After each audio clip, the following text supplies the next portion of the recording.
if you know the connection between art and archives. Not the most natural connection you'd make between piles of books, perhaps, and a lot of research and these creative brains putting out amazing artistic products. But in fact, it might be a match made in heaven, because art being made about historical archives can really make information more accessible to the average person who might not have time to pick up a paper that may take them about 5 hours to read. Rose Barracliff is a Bachelor woman and a First Nations advisor at the Queensland State Archives. Rose, good morning. How much more accessible does art make this type of information in the State Archives? Yeah, I think art does a wonderful job of making the archival records more accessible. If I think about Judy Watson's Skeletons exhibition, for example, she has some of the letters that have been written back and forth, scrolling through this audio-visual loop. But those letters are written in this very old-style cursive that a lot of people might struggle to read these days. So she has paired that with audio being read by Daniel Browning. So it's hitting on all the senses, and it's a lot more accessible, or people have a lot more options to engage with that content than, say, trying to sit down and just read this really old letter, which might be difficult for them to do that. Yeah, right. And that's something that's on at the State Archives at the moment, that particular exhibition you were talking about. It is, yes. It's called the Skeletons exhibit, and it's on at QSA at the moment. But this is not the first time that art's been used to help kind of interpret or make history, particularly history of our First Nations people, more accessible, is it? No, absolutely not. We've had exhibitions previously at QSA, including Melissa Stannard's work as well. But it's something that we actively encourage, is that artists, writers, researchers are using the records for their work. Tell me a little bit more about Melissa Stannard's work.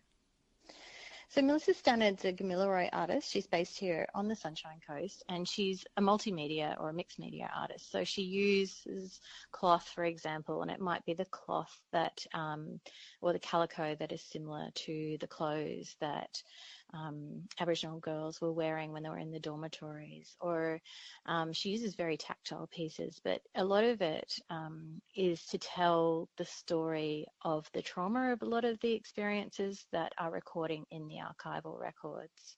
Yeah, that's really interesting. I mean, how much time and effort do these artists put in going through this research to then interpret it, to then make it make sense to, I guess, you know, the average ma and pa or child that are walking through the State Archives? Yeah, an incredible amount. I mean, some of these records that they're accessing might be, say, 300 pages, and again, written in that very old style of writing that a lot of people can't read anymore.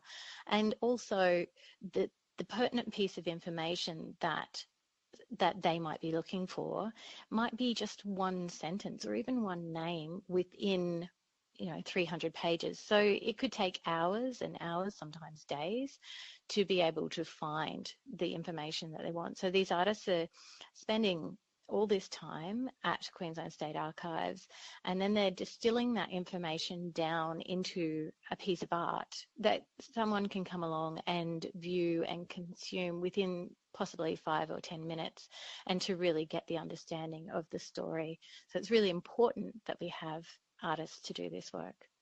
Is that a big barrier to history and knowing our history and being informed, the amount of time that it takes to read this research and actually also get access to that research, because it's on site at the State Archives, isn't it? Yeah, it's a huge barrier. I mean, some of our records are available digitally online in the catalogue. But again, you need to understand what you're looking for. You need to know how to do the research. It's not like doing a Google search. You can't just go in and type in your great-grandmother's name and expect every record with her in there to be pulled up. It won't work like that.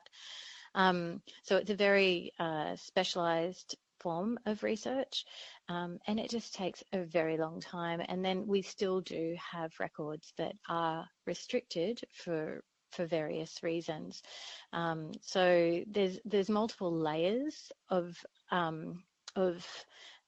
blocks to access to the records. So we're trying to do the work at QSA to make records more accessible and discoverable, but certainly we recognise that the work of artists and writers and researchers is really important in helping to make the records more accessible and discoverable. And that's something that I'm interested in catching up with you on at another point. What the State Archives are doing to actually make that easier to access, and also, the layers of accessibility there and how people can get better access to that information. But in the meantime, Rose Barracliff, I believe there's something happening this week to do with that local artist that we spoke about earlier, Melissa Stannard. What's happening there at the State Archives that has to do with our local kids in the region? Yeah, so Melissa, not only is she an amazing artist, but she's also a teacher at Griffith University. And she is bringing in some of her students this week, and they are all budding artists themselves. So a lot of these students, they're all Indigenous. A lot of them are from the Sunshine Coast as well. And she's bringing them out to QSA to give them a back of house tour, so they get to visit the repositories, they get to see and touch and feel some of these really, really old records. And she explains to them how to do this archival research. So like I mentioned, it's quite a specialised form of research. So she explains the process to them.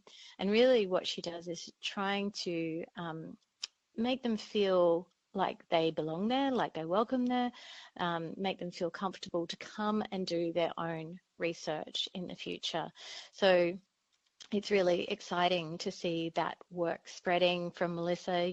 She might have a class of 10 students that she brings out. Hopefully they will all start using the archive as inspiration for their work as well. And we just see this sort of growing body of work that's drawn from the archival records. Well, fingers crossed for that ripple effect. Appreciate your time. Thanks very much, Emma. Rose Barracliff, a Bachelor Woman First Nations advisor to the Queensland State Archives.